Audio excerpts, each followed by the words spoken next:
This presentation is for the terminal service providers who will update the point-of-sale terminals at retailers. We'll explain the importance of retailer readiness. We'll go through the terminal installation checklist and the instructions to be given to the retailer. So what's so important about retailer readiness for chip and PIN? Why are we doing this? To change behavior from expecting to sign to preferring PIN when using a card at a point of sale. Making system changes and updating point-of-sale terminals, that's easy. Changing people's behavior, that's the challenging part. We need to put significant focus on driving this behavior change. And retailers are critical to make this behavior change successful.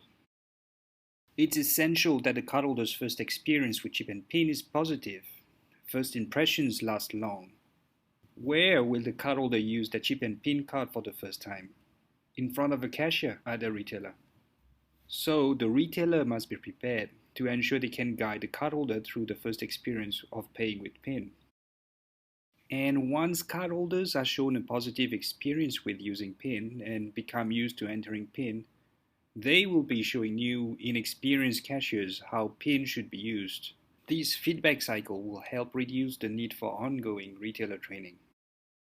But why should retailers help educate cardholders? What's in it for the retailers? Retailers, like all businesses, have a natural resistance to change, which needs to be overcome. To do this, retailers need a reason to participate in changing behavior. So this is what you need to do. Explain the benefits of chip and PIN when you brief the retailer. What are the benefits for retailers? Here are some examples based on experience from other markets. Customers prefer PIN. In New Zealand, 70% of credit card holders used PIN instead of signing, even when PIN bypass was allowed and PIN was not promoted. Faster throughput at the point of sale. PIN is faster than pen and paper. It reduces the cashier's involvement in the payment process, freeing up for other customer service activities while the customer handles the PIN pad for presenting the card and entering the PIN.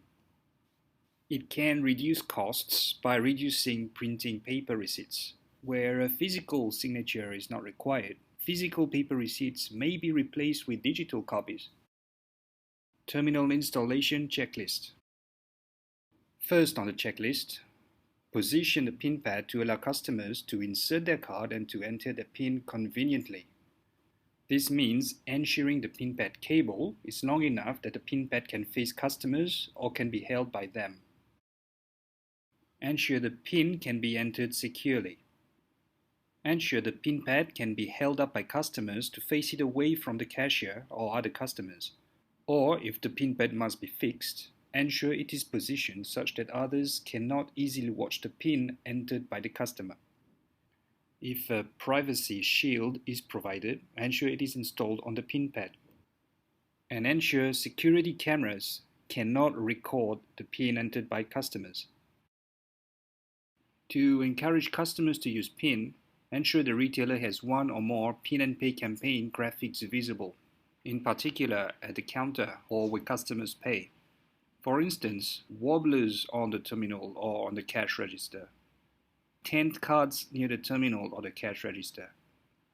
Other examples include signs on the shop's front, signs at the top of receipt holders, or on grocery dividers at supermarkets. Ensure the retailer has access to the user guides available. For instance, the retailer booklet and frequently asked questions, the visual guide, which has step-by-step instructions on how to use PIN, the cashier reminder leaflet, which is a one-page guide for quick reference by cashiers. There are also retailer guide videos available on the Pin and Pay website. Brief the retailer. Here are the instructions to give the retailer when updating their terminal. Instruct the retailer to guide and encourage customers to enter PIN. If the terminal asks for PIN, the cashier should not automatically press OK to bypass the PIN without first asking the customer. If the terminal asks for PIN, the cashier should ask the customer, "Please enter your PIN," or "You need to enter your PIN." Avoid asking, "Do you want to enter your PIN?" or in a way that may encourage customers to prefer not to enter their PIN.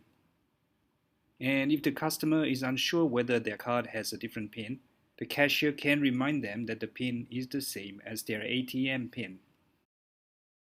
Remind the retailer that the PIN is secret. Never enter the PIN for the customer. Never ask the customer to tell you their PIN. The cashier should allow the customer to hold the PIN pad up to face it away from others, or encourage customers to cover the PIN pad with their hand.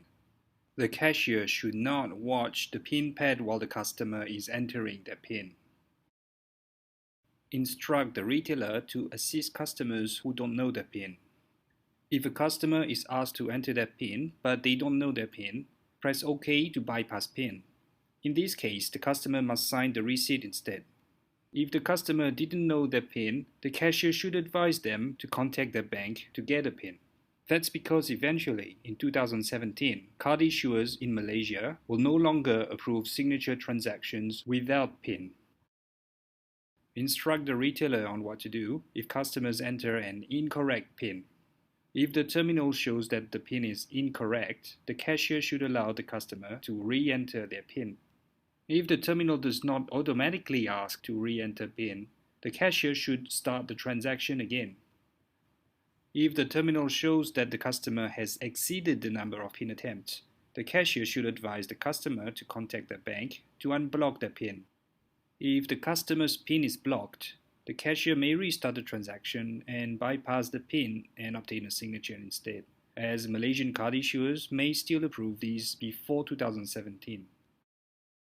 Remind the retailer that the customer's signature is still required in certain cases.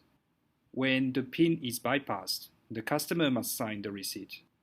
And older cards, the ones waiting to be replaced with the PIN card, will continue to require a signature.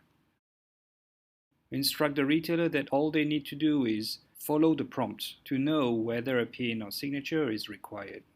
The terminal will ask for a PIN only if the card has a PIN. The cashier needs to ask for a signature only if the receipt shows a signature panel. The cashier should not ask for a signature if the receipt shows no signature required. Remind the retailer that overseas cards may require a PIN or may still allow signature. Not all cards issued by overseas banks have a PIN. These cards will still require signature. Some overseas cards do have a PIN. These customers may enter a PIN, or they may bypass the PIN and sign the receipt instead. The overseas banks may approve these transactions without PIN, even after 2017. Again, all the cashier needs to do is follow the prompt. Remind the retailer that not all contactless transactions require PIN or signature. No PIN or signature is required for contactless transactions below 250 ringgit. For contactless transactions above 250 ringgit, if the card has a PIN, then the terminal will ask for a PIN. If not, the receipt will show a signature panel and the customer must sign. In summary, what you need to do when you update a retailer's terminal: explain the benefits of chip and PIN to the retailer. Follow the terminal installation checklist and give instructions to the retailer.